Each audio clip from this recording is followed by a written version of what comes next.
ചെർപ്പുളശ്ശേരി നഗരസഭാ ഭരണസമിതിക്കെതിരെ രൂക്ഷ വിമർശനവുമായി പ്രതിപക്ഷം. നഗരസഭയിൽ ഭരണസ്തംഭനമാണ് നടക്കുന്നതെന്നും അധികാരികൾ ജനങ്ങളെ പറഞ്ഞു പറ്റിക്കുകയാണെന്നും നഗരസഭാ പ്രതിപക്ഷ നേതാവ് KM ഇസഹാക്ക് ആരോപിച്ചു.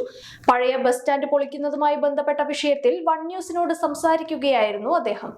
ചെർപ്പുളശ്ശേരിയിലെ പഴയ ബസ് സ്റ്റാൻഡ് പൊളിക്കുന്നതുമായി ബന്ധപ്പെട്ട ലേല നടപടികളാണ് പ്രതിപക്ഷം പ്രധാനമായും ചൂണ്ടിക്കാട്ടുന്നത്. ലേലത്തിൽ ഒന്നാമതെത്തിയയാൾ തുകയടച്ചില്ലെങ്കിലും തൊട്ടു താഴെ ലേലം വിളിച്ചയാൾക്ക് കരാർ ഉറപ്പിക്കുകയോ പുനർലേലം നടത്തുകയോ ചെയ്തിട്ടില്ലെന്ന് KM ഇസഹാക്ക് ആരോപിച്ചു. ഇതുമൂലം പഴയ ബസ് സ്റ്റാൻഡ് പൊളിക്കുന്ന നടപടികൾ മുന്നോട്ടു പോയിട്ടില്ലെന്നും നഗരസഭയിൽ ഭരണസ്തംഭനമാണ് നിലനിൽക്കുന്നത് എന്നും അദ്ദേഹം പറഞ്ഞു. ചെർപ്പുളശ്ശേരി നഗരസഭയിൽ യഥാർത്ഥത്തിൽ ഇപ്പോൾ ഭരണസ്തംഭനാണ് നടക്കുന്നത്. ഭരണം നടക്കുന്നില്ല എന്ന് വേണം പറയാൻ. കാരണം ഒരു കാര്യം നിങ്ങൾക്കറിയാം, രണ്ട് പ്രശ്നങ്ങൾ ലൈവായി ഇവിടെ നിൽക്കുകയാണ്. ഒന്ന്, നിലവിലെ ബസ് സ്റ്റാൻഡ് പൊളിക്കുന്നതുമായി ബന്ധപ്പെട്ട് ഇവിടെ ലേലം വിളി നടന്നു. 17 ലക്ഷം രൂപയ്ക്ക് ഒരാൾ വിളിച്ചു, അയാൾ പണമടച്ചില്ല. അതിനുശേഷം അതിന് തൊട്ട് താഴെ വിളിച്ച ആളുകൾക്ക് ഉറപ്പിക്കുകയോ അല്ലെങ്കിൽ പുനർലേലം നടത്തുകയോ ചെയ്തിട്ടില്ല. അതൊന്നും ആലോചിക്കാനും അന്വേഷിക്കാനും ഇവിടെ ആളില്ല. അതാണ് വസ്തുത. അതുപോലെ തന്നെയാണ്. അതുകൊണ്ട് തന്നെ ഈ പഴയ ബസ് സ്റ്റാൻഡ് പൊളിക്കുന്ന നടപടിക്രമം എവിടെയും എത്തിയിട്ടില്ല എന്നുള്ളതാണ് സത്യം. ഇനി ആദ്യം ലേലം വെച്ചിട്ട് വേണം അത് നടത്തുന്നതിന്. അതേസമയം പുതിയ ബസ് സ്റ്റാൻഡിൽ കൂടുതൽ ബസ്സുകൾക്ക് പാർക്ക് ചെയ്യാൻ മതിയായ സൗകര്യമില്ലാത്തതിനാൽ ബസ് സ്റ്റാൻഡിനോട് ചേർന്ന കാളപ്പറമ്പ് നഗരസഭ ഏറ്റെടുക്കാൻ കൗൺസിൽ യോഗം തീരുമാനിച്ചിരുന്നുവെന്നും പ്രതിപക്ഷം ഓർമ്മിപ്പിക്കുന്നു. എന്നാൽ നിലവിൽ അതേ സ്ഥലത്ത് ബസ്സുകൾ പാർക്ക് ചെയ്യുന്നതിനും ബസ്സുടമകളിൽ നിന്ന് പണം ഈടാക്കുന്ന സാഹചര്യമാണുള്ളത് എന്നും KM ഇസഹാക്ക് ആരോപിച്ചു.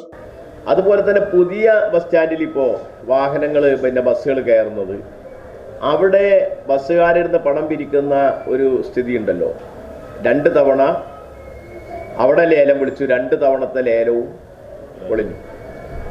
അപ്പോൾ ഇനി ഒരു വർഷത്തേക്ക് ഇല്ല, മാസങ്ങൾ മാത്രമാണ് ഈ സാമ്പത്തിക വർഷം പൂർത്തിയാകാനുള്ളത്. അതിനനുസരിച്ച് വേണ്ടേ സംഖ്യ നിശ്ചയിക്കാൻ? അല്ലാതെ ഒരു വർഷത്തെ സംഖ്യക്ക് ലേലം വിളിച്ചാൽ ഇനി അത് എടുക്കാൻ ആളുണ്ടാവോ? ഇല്ല.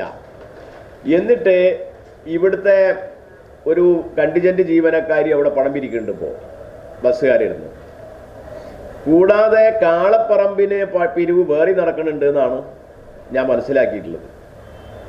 യഥാർത്ഥത്തിൽ കാളപ്പറമ്പ് നഗരസഭ ഏറ്റെടുത്തു എന്ന് കൗൺസിൽ തീരുമാനിച്ചതാണ്.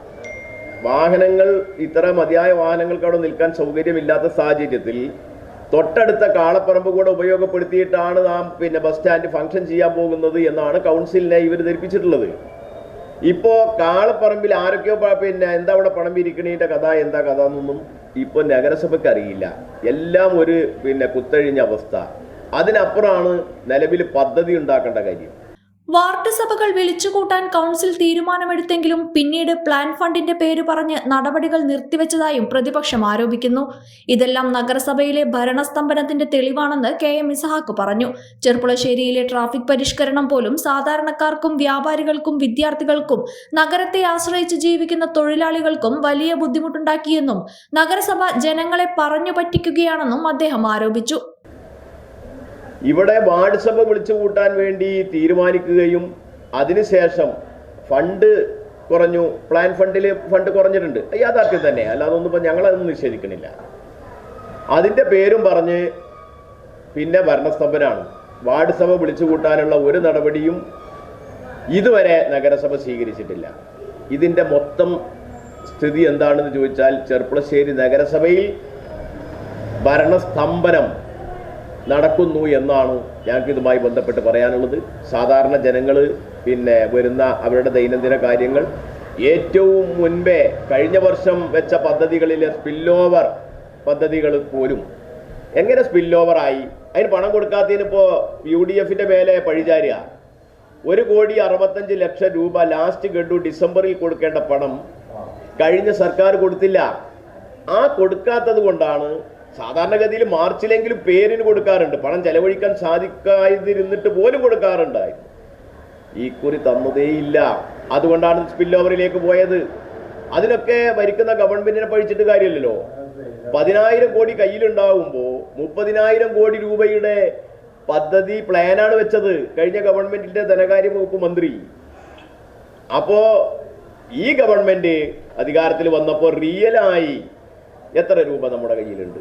ആ പണമാണ് 5000 കോടി രൂപയാണ് മൊത്തം അതിന്ന് പിടിച്ചു വെച്ചത്. വിവിധ വകുപ്പുകൾക്ക് വീതം വെച്ചപ്പോൾ 1500 കോടി പിന്നെ നമ്മുടെ തദ്ദേശ സ്വയംഭരണ സ്ഥാപനങ്ങൾക്കും കുറഞ്ഞിട്ടുണ്ട് എന്നുള്ള യാഥാർത്ഥ്യം. അതിൻ്റെ പേരിൽ ഞാൻ പറഞ്ഞു വന്നത്, അതിൻ്റെ പേരിൽ നമ്മുടെ പദ്ധതി പ്രവർത്തനങ്ങൾ പിന്നെ അവതാളത്തിലായി നിൽക്കുന്നു.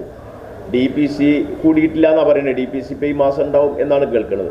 അപ്പോഴൊക്കെ കൊണ്ടുപോകാനൊരു പദ്ധതി ഉണ്ടാകണം. ആ പദ്ധതി കൗൺസിൽ വിളിച്ചു ചേർത്ത് കൗൺസിലിൻ്റെ അംഗീകാരം വാങ്ങണം. എന്നിട്ട് വേണം അത് കൊണ്ടേ കൊടുക്കാൻ. അപ്പോൾ ഞാൻ പറഞ്ഞു വന്നത്, ചെർപ്പളശ്ശേരിയിലെ ഈ നഗരസഭാ ഭരണസ്തംഭനം കാരണം നമ്മുടെ യാത്രക്കാരായ ആളുകൾ, ഓട്ടോറിക്ഷക്കാർ, കച്ചവടക്കാർ, വിദ്യാർത്ഥികൾ, സാധാരണ ചെർപ്പളശ്ശേരി ടൗണിനെ ആശ്രയിച്ച് ജീവിതം മുന്നോട്ട് നയിക്കുന്ന പാവപ്പെട്ട തൊഴിലാളികൾ, ഇവരിപ്പോഴും അധിക ചെലവ് കൊടുത്ത് ചെർപ്പളശ്ശേരിയുടെ ട്രാഫിക് പരിഷ്കാരത്തിൻ്റെ ദുരിതം അനുഭവിച്ചു കൊണ്ടിരിക്കുകയാണ്. ഇതിനൊരു പരിഹാരം ഉണ്ടാക്കണമെന്ന് എല്ലാ വിഭാഗവും ആവശ്യപ്പെട്ടു. ഇനി ആരാവശ്യപ്പെടാനുള്ളത്?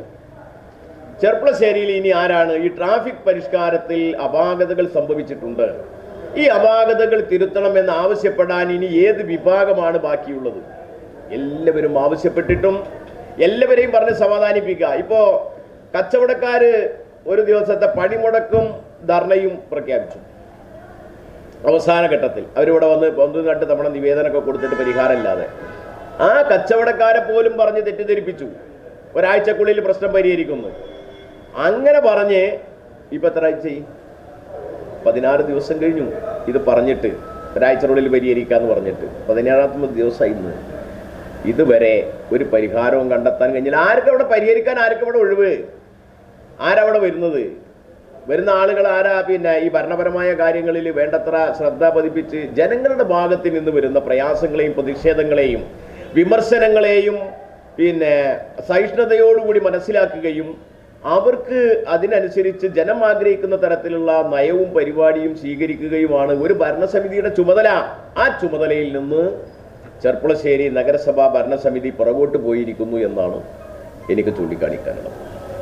പഴയ ബസ് സ്റ്റാൻഡ് പൊളിക്കൽ, വാർഡ് സഭകൾ, ട്രാഫിക് പരിഷ്കരണം തുടങ്ങി വിവിധ വിഷയങ്ങളിൽ ഭരണസമിതി പരാജയപ്പെട്ടെന്നാണ് പ്രതിപക്ഷത്തിന്റെ ആരോപണം. ഇതിന് നഗരസഭാ ഭരണസമിതി എന്തു മറുപടി നൽകുമെന്നതാണ് ഇനി ശ്രദ്ധേയമാകുന്നത്. അച്ഛൻ ഭയങ്കര ആലോചനയിലാണല്ലോ. നിന്റെ അമ്മയെ ഞാൻ കല്യാണം കഴിച്ചതിന് ശേഷം ആദ്യമായിട്ട് വാങ്ങിക്കൊടുത്ത സമ്മാനമാണിത്. കാലെത്ര കഴിഞ്ഞാലും ആ ഓർമ്മകളുടെ തിളക്കത്തിന് ഒരു മാറ്റവും വരില്ല. ഇതെങ്ങനെയുണ്ട് അച്ഛാ? നീ ഇത് എവിടുന്നാ വാങ്ങിച്ചത് മോനെ? അച്ഛൻ അമ്മയ്ക്ക് ആദ്യമായി സമ്മാനം വാങ്ങി അവിടെ നിന്ന്. രഞ്ജിഷ് ഹി സഹി. Celebration of 39 golden years. ആഭരണങ്ങൾ ആഘോഷമാകട്ടെ. MA sons gold and diamonds, Cherpulassery.